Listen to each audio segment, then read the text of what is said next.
Hello people, this is my game pitch. It's going to be Body of Gods, Kudo's Awakening. The platform's going to be for PC, but maybe bring on forward to consoles in the future. The age rating which I've gone for is 16, and good artwork, and Shin or Jay helped me with the design, so thank you. First things first, what inspired me to make a game like that was because of Hellblade and Resident Evil, which I had a which were good games. Resident Evil for more of the like horror feel, like suspense, etc. Well, for Hellblade was mostly for the story writing. Okay, so what is my story in my game? Mine is about you to experience the life of one of my characters from 10 years ago and witness the tragic past which happened to him. Then obviously witness a new awakening of a person. So like a new life, you should say. Okay, well, main character, Kudo, that's pitched there from 10 years after. This is kind of a prequel. So you're kind of playing his backstory, to find out what happened in his previous life and what made him to where he is now. Gameplay, there's going to be multiple of levels included into the game with cutscenes to give a more story-driven base, to give players a more defined explanation about what happened. The game world, these are two levels. Obviously, the first one you see in the top right is where you land in. Like, put yourself as the player, like you witnessed the death of your adopted parents. You've got no idea who your original parents are. So obviously now you're in despair. Next thing you know, like you go into like your conscience and like now you can't get out. Obviously this is 10 years ago, so you're a little kid, so you're like 8 years old. So you could be like, that's the first thing I want the players to feel. Then now they have to like, for them to get out, they have to traverse deeper into himself. And here I have a little game demo.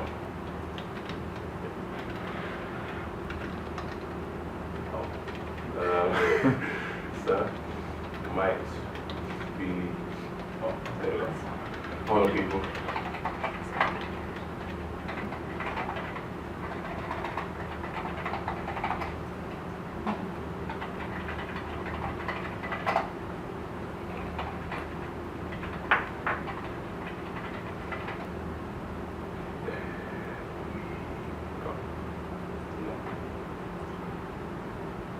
This is a quick game demo.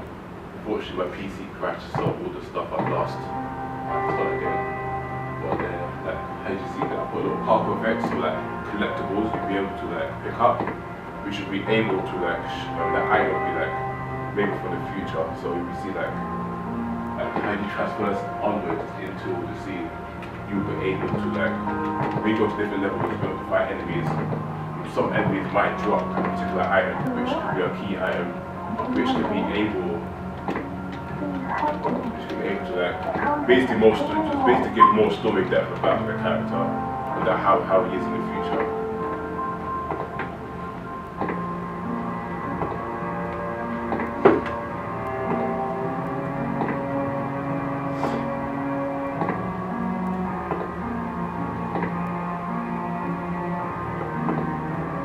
How you transfer that? You go into another part which will to make a bit more darker, like a different theme each time you go to a different level. Like for here, for example, see this part here is the important place. There'll be a cutscene. You hear like you hear like voices tormenting, like voices just overlapping. What's this tapping sound? Is that someone? That's him walking. Oh, okay. Yeah. Okay. Really loud here. I can't hear anything you're saying Oh, except this tapping thing. It's just the way the sound is working. Mm-hmm. Can you just sort of repeat the last thing you said? Because all I heard was the from there. But so like each time, since this part here is an important scene, there's gonna be a cut scene of that mysterious shadow talking. So obviously he's transfers deeper into himself, so he's thinking now, where am I? So there's gonna be cut scenes to interact that, and then like the mysterious person will start like bringing enemies towards them, and now he's gonna have to fight those enemies for he progress forward. And those enemies will drop a special item in inventory which you can use, a key item which will allow you to progress forward. Okay. But there will be other items to collect onwards to be like to give more backstory about this person you're playing as. Like what kind of collect? Let's say backstory? like pictures and like objects. Let's say like he's got like friends. So like you have like maybe you might see like a picture of them like in the future, but he's in the past. So he's thinking, does this looks kind of similar to my friends, how they are now? Maybe this is them in the future. So it's like I want to give people that like confusion, but also intriguing at the same time. If you know where I'm coming from. Okay. Yeah. But yeah, that was good. Thank you. Sorry about that. Mechanics. I'm planning to put traps, like stuff to throw off the player, maybe like obstacle courses, maybe like some platforms, like we are walking, the map falls off, so maybe I have to step back. There's going to be enemies which will like won't respond to you until you reach a certain radius between them. So like if you're like 20 meters away, they won't come, but if you enter that radius, they'll like automatically trigger and come towards you and start attacking you. And as I said, there will be collectibles which you'll be able to collect throughout the game. But multiple levels, you might have to find them, you have to kill some enemies from it, or they might drop, well, one will drop from killing a boss. Any questions? Thank you. And any questions? Please, Hazaman. Go ahead. How do you fight? Oh, how do you fight? Oh, okay, well, you could, when you start, there's going to be like, an iron on the floor, a sword. You can pick between a sword, a bow, or a staff. So the player, I'm going to give the player the options to pick which weapon they want to use. Instead of being forced into, oh yeah, you have to use a sword. Or even use a shield, you can use a shield to defend your life. That's you, and I want to give the person that freedom to pick a weapon which they want to use.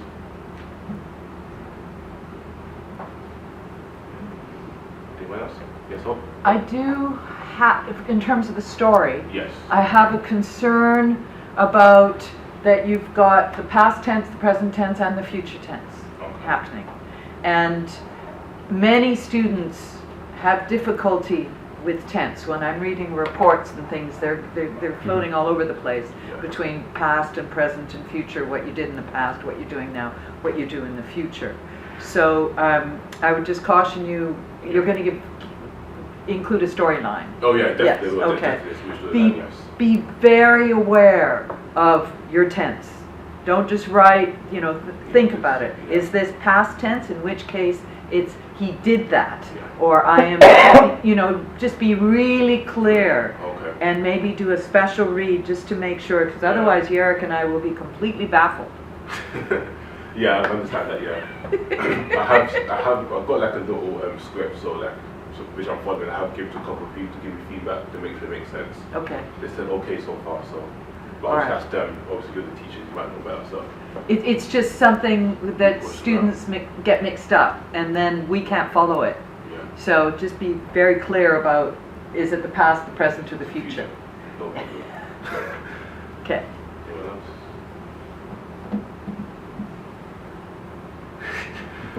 Yarrick, anything? How you would describe your game? Is it a story-driven game or mechanic-driven game? And what's your unique selling point? Okay. I'll say, for me, I'll put it as a story-driven. I would say, because it's you're playing like you're playing the past of the characters that happen. So it's going to be kind of story-driven, but it's also going to be more like the setup point would be like I want to put the person in that, and I want to put the player, like the audience, into that person's, like, how would you feel if this happened to you, if that happened to you? Like, what would you do for you to progress forward? I want to give that, like, that impact on people. If it makes, yeah. I know, I have a general impression that this is going to be quite an interesting project, hopefully. But you missed a lot in your pitch. You didn't tell us a lot of stuff. Louis had actually asked you to ask you about the fight, and you said, "Oh, Yeah. yes." Okay. But also now, when I asked you, I I am clear. This is a story-based thing, and the story and various aspects of the story are the main thing that you are selling, and it's all, of course, supported by. But it was somehow missing in your presentation. Your presentation was just, oh, this is the world, this is a demo. Thank you for the demo. It's always appreciated. But I think the speech missed the depth and missed. Your main task was to convince us that this is an amazing project, okay? And you just had a kind of a distance to this project, like, okay, that's my project, it contains this, okay? But this was no all about it, okay? So something was missing in the speech, right? Think about it when you prepare your final submission to make your game design document better selling what you have to sell in this project, right? Yeah. Okay. And I have the impression that IO's previous presentation was more interesting, more engaging when you pitched in London.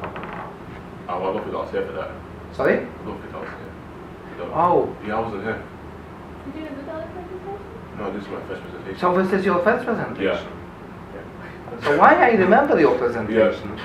Because you we then met and you presented directly to me. Oh, there, yeah, I flew Yeah. the one that downstairs. I was like, And I saw your prototype and then I thought, oh, it's a pity I actually you didn't give us the main I pitch. don't- Yeah, I actually can't remember, but maybe that is the, yeah. but anyway, this means Yeah. that I was more engaged when you showed me this after the pitch session in November than today. You didn't manage to really engage me, to really be excited about seeing your final submission, this kind of stuff, right? So Yes. unless I remembered your prototype, I would say, oh, I'm not very impressed with it. Okay, so sorry to say this, but That's right. yes, think about how you might be more convincing, more engaging your audience. What do you think about this project? Do you think it's going to be can you tell me why you think so? Well, I kind of like it with the second part, because of course I love more Uh-huh. games and I found it like more, I don't know, like Okay. more vibe. Yes, I was just checking more of the graphics of the story, to be honest. Okay, so apparently your presentation works on different levels with different Yeah. people, kind of like, right? So don't take my I like remarks the too video. personally. No, I mean like the video when he was showing it for me. I'm more a visual person, so I need to Yes. see what he's talking about than hear what he's talking about. Yeah. And your story is based when exactly? Is it 10 years ago. 10 years ago? Yeah. But he's in the present tense. No, like, this happens, like, he's 18 in, like, present. So not in the So there future. is a present tense. Yeah, he's 18, but you're playing his past.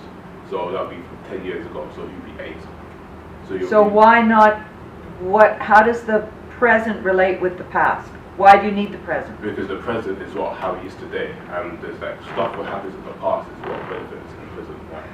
So do you start in the present and then go Yes, to the past? You start from the present, then you go to the past. Like That's what I just said. Yeah. You start with the present and then go to the past. So you have to be very clear. And then do you come back to the present Like and when go you back finish- to the past? Like when you finish the level completely, when you finish the game completely, then you bring the present. Okay. If that makes sense. So why is the present necessary?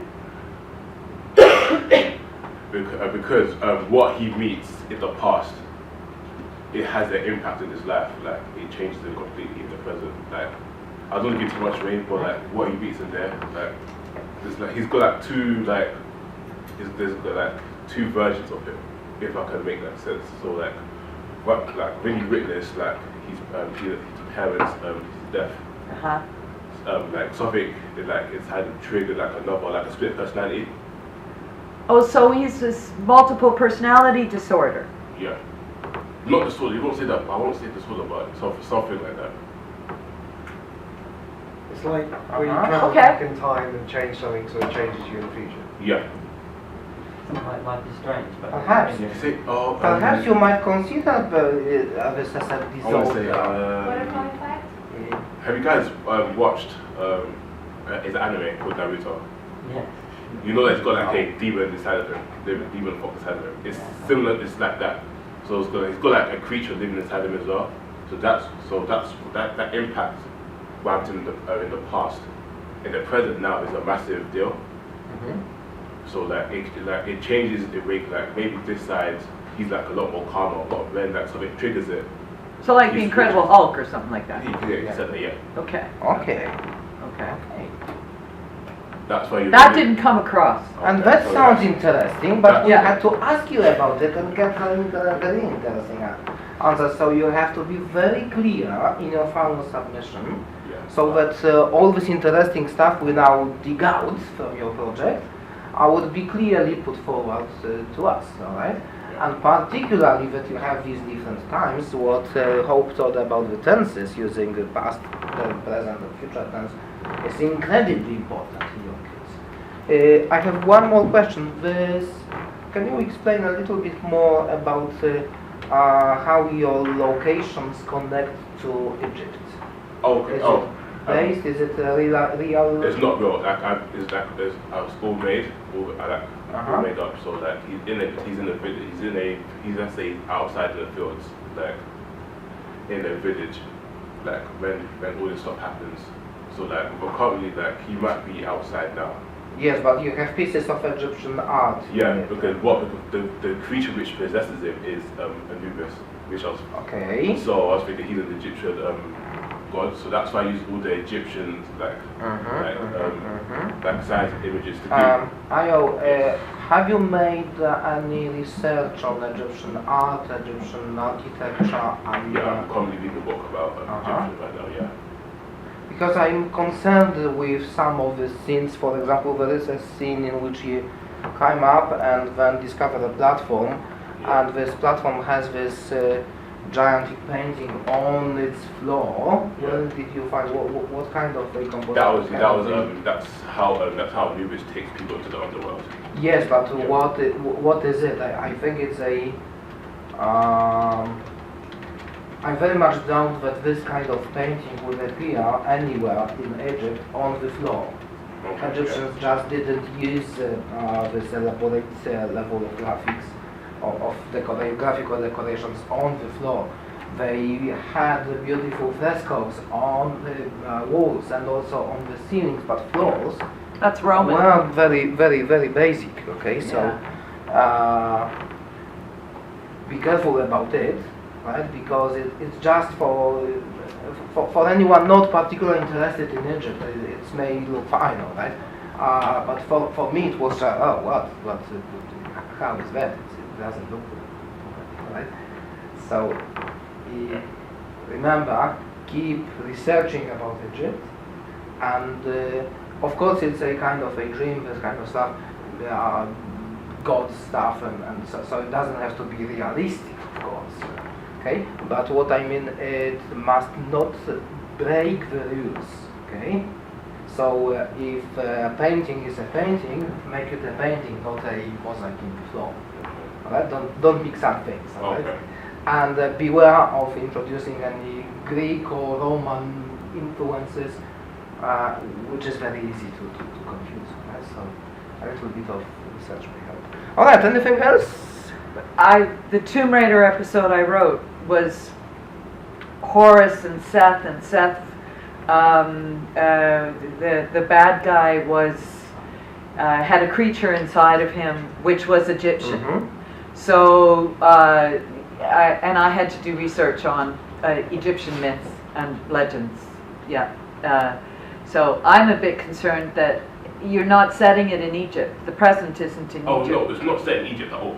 It's So like, it's not why is the creature in Egypt then?